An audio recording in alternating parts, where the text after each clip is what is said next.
So welcome to JG's Fight Talk, sponsored by Cornerstone Boxing Academy, and I'm proud to say I've got Lee Purdy from my neck of the woods. How you doing, Lee? Yeah, not bad, mate. Not bad. Honestly, absolutely chuffed to have you on. As I say, to a local lad who loves his boxing, you're kind of the hero from Colchester, really. Yeah, well, I was at one point. I had to have a look today how long I've been retired. It's been it's nearly 8-9 years since I've retired, and that's gone so fast. Yeah. Nearly as fast as my career went. It's literally a blink of an eye. And I'm 35. I turned pro when I was 18. It literally's gone so fast. Oh, mate. Well, we'll crack on. We'll get into that in a minute. But how did it all start for you, Lee? How did you get into boxing? Was it in the family or? Well, sort of. Not many people know that. People along on the pro circuit, it's like I come from the unlicensed, which not really. I'll get onto it, but I started boxing when I was probably like 9 or 10. Because my older brother boxed, and I boxed for Colchester ABC when I was 11. I think I had 6 amateur fights, and then I broke my arm, and then I just get back into boxing. I'd have only been 11 or early 12 when I broke my arm, because I only had one season or maybe one season and one fight maybe, or something like. It was not in the amateur game for very long, and like I said, I broke my arm, and I didn't put a glove back on until probably 17, and I was getting into a bit of trouble, and I went one day, I just thought enough's enough, went back down to the old amateur club, started training again, and I was like 17, I wanted to just fight straight away, and things weren't happening fast enough, so I went to another gym in Colchester that done unlicensed, which was my first pro trainer, actually, Russell Smith, and I only had 3 unlicensed fights, which 2 of them were first round like blowouts, and then I boxed Johnny Greaves, and we had an absolute war for 6 rounds, because Johnny Greaves was like quite a big name on the unlicensed circuit at the time, and I was only 17 or 18, and I ended up boxing Johnny. Boxing Johnny, I beat Johnny, and then Russell knew my manager and my next trainer, Tony. We went down there a few times sparring and stuff like that, and then Tony said he'll be my manager, and Russell was my coach as well for the first 10 fights, and then I lost my first fight with Russell, and then not to have enough, because Russell's a great coach, he was, and I wouldn't have been where I was or achieved anything what I would without Russell, and then I lost my first fight, and I realised that I needed, because the person I lost to, that I should have beat, which I did go on to beat him, but I should have beat on that night. But I was the only one sort of in the gym as a pro. I was lucky enough to be a proper pro. I didn't have to work. And I was a full-time pro, as you should be, really. And then I moved with my manager at the time. He was my manager and trained. Then after that, and then I think I had one fight back, and then I revenged my first loss, and then. Yeah, and then my career just really kicked on. It did. Yeah, because as you say, your career, 26 fights, 20 wins, 1 draw, 13 knockouts, nothing to be sniffed at all, mate. Your debut, the 8th of December 2006, which is going back a fair while now. Yeah. And you got your win, TKO in the 3rd round. Good old Dagenham. I think it was in one of the leisure centres, wasn't it? Yeah, it was. Yeah, Dagenham. But yeah, your first 10 fights undefeated. I think you had 9 wins and a draw. That's, cracking start to a career. And then I think it was the 13th of December 2008, I've got written here, Peter McDonough, which was your first step up, wasn't it? Major step up, I suppose, because he was quite known, wasn't he? But he's like the, not taking nothing away from Pete, he's like the gatekeeper he was to British title level.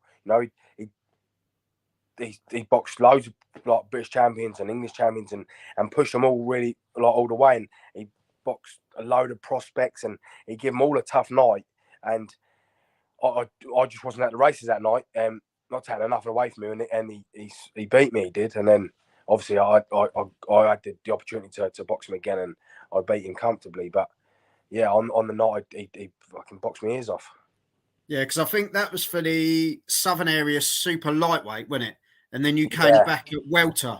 yeah, that was it. Yeah, Um, and did you feel more comfortable at the welterweight? Was that more suitable for yeah, you? I did, but I would have made light welter, but because of not taking nothing away from Pete, but I believe I was unbeaten at the time.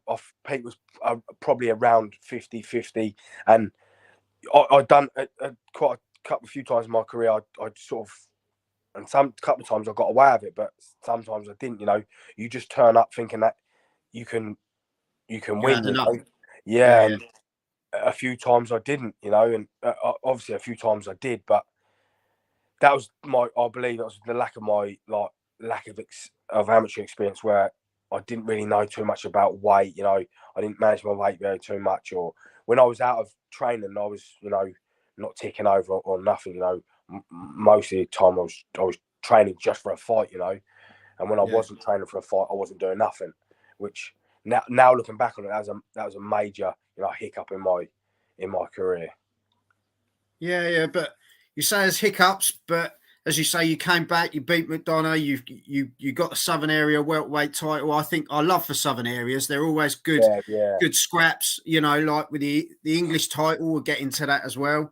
I think you went for the Commonwealth against Denton Vassell, yeah, but then you came back with an even a stonker against Craig Watson, yeah. back-to-back fights with Craig Watson, and you stopped him both in the 5th round, which just shows that that was your title, wasn't it? Yeah, British welterweights, quality title, mate. because in I can't remember, not very much for the Southern Area or for any of the fights. And then when because I didn't really get into boxing because of the amateurs experience, I didn't really know what. I didn't have any aspirations of being a world champion or becoming a millionaire or anything like that. I just used box because I like to box and I like to have a fight. Um, and then I remember my manager ringing me up one day, and he just said that I've been offered a fight for Denton Vassell. He's unbeaten, and Ricky Hatton promotes him, and he raves about him, and he had a decent, he was unbeaten 15 or 16 and 0, 17 or something like that, and he'd knocked quite a few out. He was quite decent, I think. And then once I'd done a bit of research, I think he'd won the ABAs, and he had a decent amateur pedigree, obviously a decent pro record, and Ricky Hatton was backing him, and then I can't remember how much I got paid, but it was like it was a year's money, in one Oh fight. wow. Plus I was live on Sky, so and then that's when it scares me, a bit. It was like, should I really? I didn't get into it. I felt like I didn't get into the boxing for this, I just got into it, Yeah. and then all of a sudden overnight it got serious, like proper money on. I'd boxed on telly before, but not the main event on Sky. I'd never done anything like that, and I sort of believed at that point that I shouldn't be there. It was like a bit of a fluke. And then going into the fight, obviously I went through training and done everything like you go through the motions. I was in good shape, but I just mentally I wasn't ready for that fight. I didn't believe I should have been there. And then I can't remember the scorecard, but it was close. It was a decent fight. I think it might have been a contender for fight of the year. Um, it was really close, and then after that, I started believing in myself a little bit more. Like I think I could do something, and then I had just an ordinary fight that come back. I can't remember who I boxed, but someone after Denton, and then Ricky Hatton promoted Craig Watson at the time, and then I had another phone call, obviously, because they thought, Denton's beat him, and he give Denton a good fight. We'll put Craig in with him for a voluntary defence, and yeah, and then after that, I thought, I sort of took it serious. Then I'm not here to mess about. I think I can do something, and then I went into the Craig Watson fight thinking if I lose this fight, I'm not gonna box anymore. That'll be me done because I'm not in it now to just make the numbers up and play games. It's either going to be my career or Yeah. or nothing. And even though Craig was winning that fight up until I was still in the 5th round, still fighting like I was a winner, and it was only one shot that turned the fight round. And then obviously off the back of that fight, I gained so much more experience mentally and physically. I got like so much technically better. It was only 3 or 4 months after that I boxed him again, and but the second fight I was up on the scorecards before the knockout. Where in the first fight I was down on the scorecards before the knockout. Yeah. So I went into the second fight knowing that I can win and knowing I should be there. And I was away from home. I was on a different promotion. Like I was promoted by Ricky Hatton, and and then after that, I just started gaining more and more, confidence in my own ability. Obviously I was sparring decent fighters on a weekly basis, and then I started producing in the ring as well. So was that a rematch clause? Was there a rematch clause in Yeah, that I time? had 3. I think I had a. Oh, if you're a voluntary defence, you'll definitely have you'll have options on you. That's what they call, like you'll have. I think I might have had 3. I had 3. It, 3 fights deal with Ricky Hatton. So Right. the second fight was with him, and then the next fight after that, I think I was promoted by Matchroom. But even then, it still had to go through Ricky Hatton. Hatton would have had to get paid to not promote me, and Eddie Hearn promoted me at the time. I think that was for Colin Lyons, and not taking away for nothing, Colin. I didn't turn up that night, which I did turn up, but not. I definitely wasn't at my best because Colin he sort of had his career, coming to the end of his career, and I'd just come off 2 massive big wins, and I thought I went through the motion in training and done it for the right. I didn't make the weight great, but I made it, and I just thought I had to turn up to beat Colin, and he boxed my ears off, and he boxed me, and then again after that, again denting in that, I went on and I ended up getting ranked above everyone after that. I needed sort of a loss and then to catapult me forward again. Yeah, because your next sort of your big fight, as I say, was March 2012, Adnan Amar or Amar for the English welterweight title. So already you think you started your career in 2006, 2012, you've already won the Southern area, you've already won the British and then the English.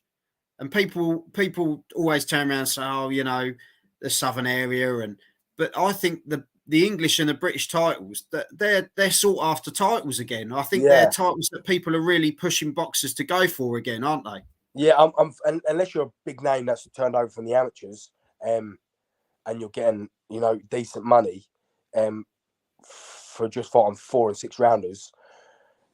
Normal fighters that you can live on the British title, even the English title if you're getting a few fights a year, but you can live comfortably on the British title, and that's where you need to be at least British title level to earn any money. If you've got no sponsors, I didn't have any spot. I had one sponsor, Elite Scaffolding, all I had was just a fuel card, which because I had to commute to training every day. Yeah, I had to like my round trip was over 100 miles a day. It was for my training. But yeah, Where did you train, Lee? Where did you train? In Romford, I did. Right, yeah. Yeah. So I had to travel up there every day or like 5 days a week. And yeah, the only sponsor I had was my fuel card from Elite Scaffolding. And apart from that, the only money I was getting is through fighting. And like I said, that the only time I could sort of live was when I won the British title, or the English title, I got decent money from my English title.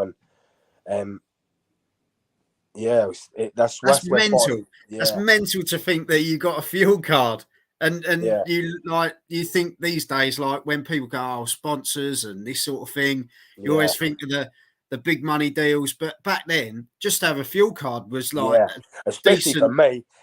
He still sponsors the travel, the mileage. I think he still sponsors the gym now.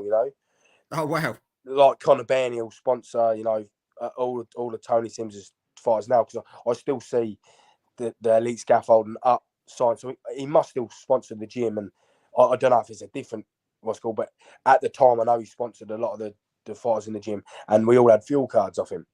But for me, a fuel card was a few £100 a week because I'd done so many miles. Yeah, that's taking a massive amount off your hands, really, isn't it? When you think of the long term.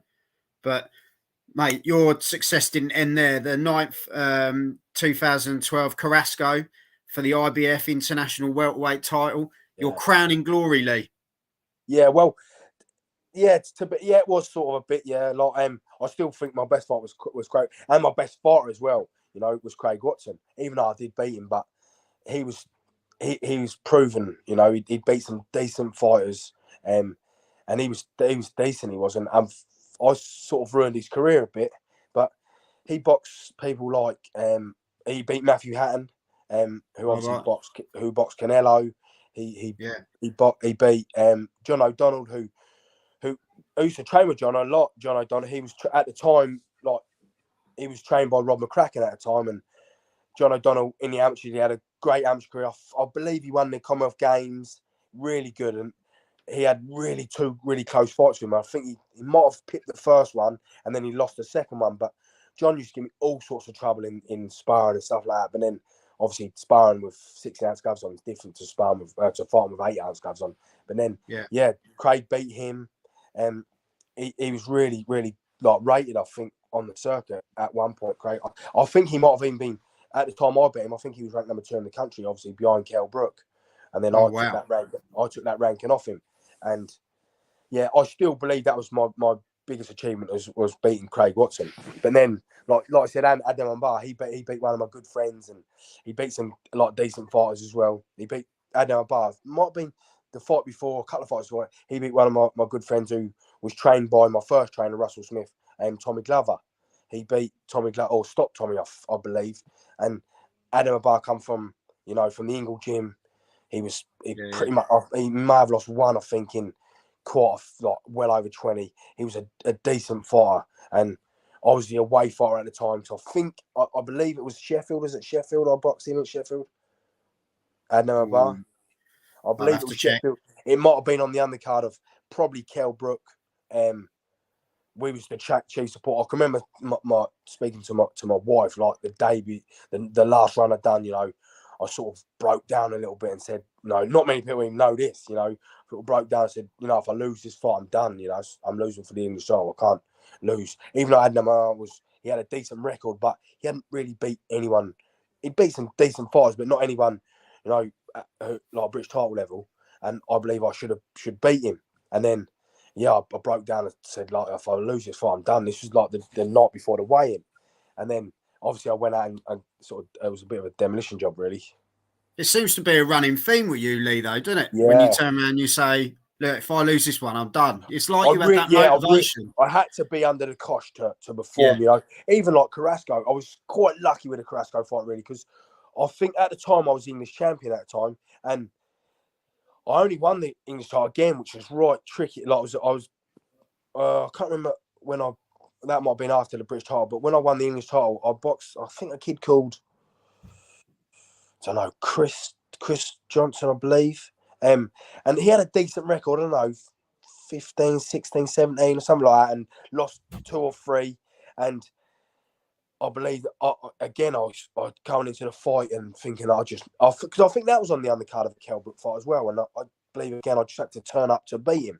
And I didn't make the weight very good. And I remember on the day of the weigh-in, or even on the day of the fight, I spoke to Rob McCracken, and Rob McCracken said he's been up to GB and inspired a couple of the kids up there. He's right, mustard he is. He was quite good. And that gave me the kick up the arse. Just literally, it was on the night or the night before. That gave me the kick up the arse that I needed. And it made It's always me sharp. Good on the night, Lee, isn't Yeah, it? It's always it good on made the me night. sharp. And not luckily, but I'd done him in a round, I did, with a body shot. But it could have been so much different, because if it would have went 5, 6, 7, I wouldn't have been in the best of condition. No, obviously, through training, I had a decent coach. I'd have went through, what I needed to do Go in through the training. motions, don't you? I'd have went Yeah. through the motions in training. I'd have done everything I needed to do, but upstairs I wouldn't have been switched on enough to probably go into 8, 9, 10 rounds with someone who was all right. And luckily I sort of got him out of there. And then again, I was going to fight again after that. It was just going to be a routine defense. I can't remember who it was going to be. Not taking nothing away from I do actually know it was going to be. I believe it was going to be a kid called Michael Lomax, and awkward. I think he was tall, 6 foot odd. Michael was. I think he was a southpaw. He'd have given me loads of problems. I think anyway, and I think it was about 4 weeks out. Tony rang me, my trainer and manager rang me and said, I think it was Darren was going to headline the Bills just before Christmas, I believe. And he said that Darren's pulled out and we're going to put you the main event. And it was like 4 weeks out. And I'd been going through the motion. And obviously, not going through the motion. I was in decent shape, but not as well as I could have been. And it was like 4 weeks out. And Tony said that you're going to be main event. You're going to box for one of Kel's titles. This is when I box for the IBF International title. And Tony said, you're going to box for the IBF International, like Kel's old title, and we just need to get your opponent. And then it still hadn't sunk in as much because I still hadn't got an opponent. And then obviously the opponent came out. He was like, I don't know, 16 or 17-0. He'd knocked pretty much them all out. He had a decent corner, which that's the main thing. It's all right, people having decent records, but if they haven't got a decent team behind them, such as a decent proven trainer, you know he's not going to be, or most of the time, you know he's not going to be much cop. And he had a decent team around him. I know when he landed in England, he had someone who was in corner for Marcus Maidana, when he fought Pacquiao. So, and that gave me the kick up. And luckily, it was only I had 4 weeks to sort of get prepared for him. But then when I actually see his team when he landed in London a week before the fight, that gave me a kick up the arse that this kid's like serious. He's got a decent team behind him. He can obviously whack because he knocked most of them out. And then I went and then I think I stopped him in 5 rounds as well. Yeah. Well, it's incredible. Honestly, when you look through your career, like you were saying earlier, when you actually sit back and look at what you've done throughout your career, because as a boxer at the time or when you've just retired, I've spoken to quite a few of the lads, and they always turn around and say, "Oh yeah, well I could have done this. I should have done that. If I'd have trained better, if I'd have taken stuff more seriously, if I'd have stuck to the diet." There's always something they can pick at. And I'm sort of exactly the same, but I'm still happy, because I wouldn't be where I am today. I'm happy with what I've got with my wife, my 2 little girls. I might have been in a different situation. I might not have them, so I'm glad exactly how but I get exactly where they're coming from. I could have done loads of things different, but I'm glad I didn't. Because I am where I am today. No, 100%, mate. Yeah. And as I say, unfortunately, your career kind of came to an end, didn't it? You had a nasty fight for the EBU, where it left you with some bad injuries. But what was it? A severed and detached retina. Yeah. Oh, mate! Like even the sound of it. It's not pain. Yeah, it wasn't painful. It just affected my eye, and then obviously as it went on and time went on, it was. I sort of began to live with it that I'm not going to box again, and I'd probably reach the end of my road. Maybe it's hard for me to say that because as a fighter, you like to believe that you're gonna, there's fighters out there that you can go all the way and win world titles, but majority or most don't come nowhere near even box for a world title, let alone winning one. And I boxed for a world title and fought for every title underneath it. And like I said, I can sit back now and be more than happy with what I've done. Yeah. So what are you doing these days, Lee? Well, I actually work on the railway. Oh, right, okay, yeah. Yeah, I still keep up on the boxing. I still watch boxing a lot, and I still follow a lot of boxing. I don't speak to like Tony and the team as much as I should do, really, but I still speak to Tony occasionally. I spoke to his brother a couple of weeks ago, actually, Peter, which I was close to, and he was in America when I boxed in there. Yeah, I still speak to him occasionally, but just not as much as I'd like to. But I said to Pete actually a couple of weeks ago that it still hurts a little bit, because it's like I said, it's been 8 or 9 years, but it literally feels like last month.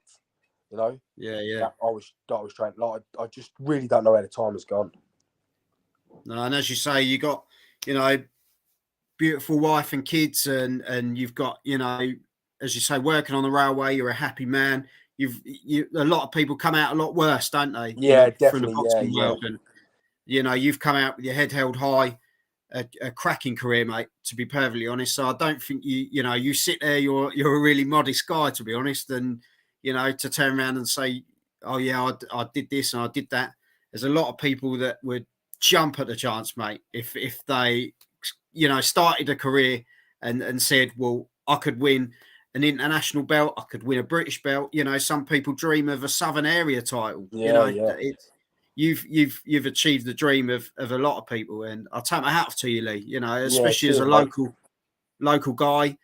You know, there's a lot of lads in Colchester, aren't there, that box and go to the gyms and have that, you know, aspiration to do well, and Yeah. you know, they look to you for inspiration, mate. So It is such a hard game. It is, unless you ain't had an amateur like career or colourful amateur career. It's so hard to get into boxing unless you punch so hard and you can get on the scene by just knocking everyone out, and someone will lap you up straight away. You know, a promoter will just pick you up. But if you're just a decent boxer and you're not really making much waves, you're going to be sort of left on the shelf, and that's what's cool about the sport is.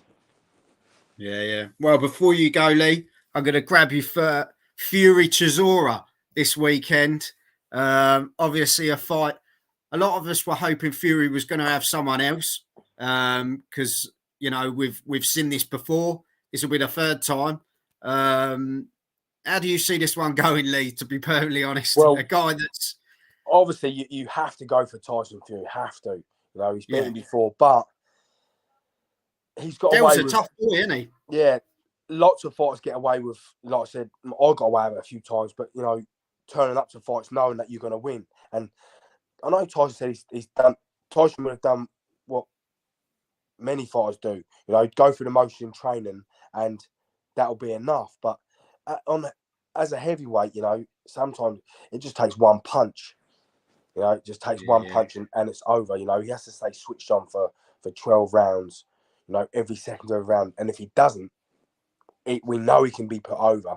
You know, but like I said, more than likely that he should win comfortably. You know, he should win comfortably because he's got a pot of gold at the end of Chisora. You know, hopefully he'll get. You know, the Joshua fight will come off, and that'll be he can sail off into the sunset after that fight. But it's a really tricky fight in the situation he's in because he's ranked number one. He's boxing Chisora. He's beaten him already twice, I believe. yeah. It should just be a routine blowout, but unfortunately, boxing doesn't work like that, you know. You know, and they're the fights that cause problems for so many fighters over the years. You know, so many fighters. You see all the world champions that they've had tough nights with people that couldn't lace their boots, you know, and yeah. this could be one of them. You know, he could have a really tough night on his hands if he's not really switched on. He should be, but because he's so good, Tyson, so much better than. Even if he does come in at 60% and Chisora comes in the best he's ever come in, he should still make light work of it. But there's just that small chance that it could just be an absolute war. Yeah. No, you're right, mate. You're right. And as I say, there's some good fights this weekend as well. Another good fight, a good mate of mine, Troy Williamson against Oh, Josh yeah. Kelly. I think that's a real good scrap. Yeah, I really like Josh, and he's really flashy. I like if you said it, I'm probably going to lean towards Josh. I think he's probably the more polished box off. I believe Josh will probably beat him, but it should be a decent fight. Yeah. It's a tough one to call because they're two different styles, aren't they? Josh is very, Yeah, he's been brought through as the boxer, the technical, but yeah, Troy in the last few, just the power that's come out yeah. of, Well, that's going to be a cracker for me for the weekend. yeah. He beat. I think he beat Ted Cheeseman, who was trained by my trainer Tony. Yeah. For the British title, and that was a right good fight, and that was sort of coming out of him like that. No one really knew what he was about, how good he was, but then he beat someone who's sort of proven, in Ted Yeah. Cheeseman. So And now we very know that durable. Yeah, now we know that he's quality himself, but he might just be coming up against someone who's really really good. But it'll be an interesting watch, that will. I know you're not making a comeback, mate, but is there anyone in the world now at welterweight that you'd think I'd love to have had a good scrap with him?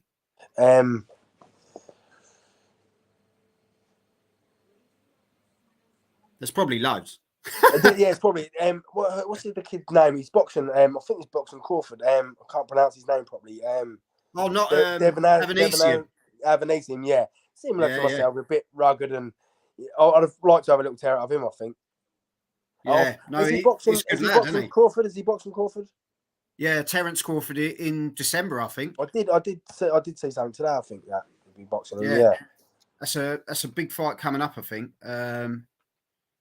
That for me only goes one way. Yeah, definitely only goes one way. That's going to be in a league of his own. Hats off to him for taking it. Do you know what I mean? I hope he's getting paid well for it. I hope he's getting paid well for it. Because Crawford's absolutely mustard, he is, and I know Avanesi's had some good wins and he's decent himself, but there's levels to this game, and he's in a totally different level.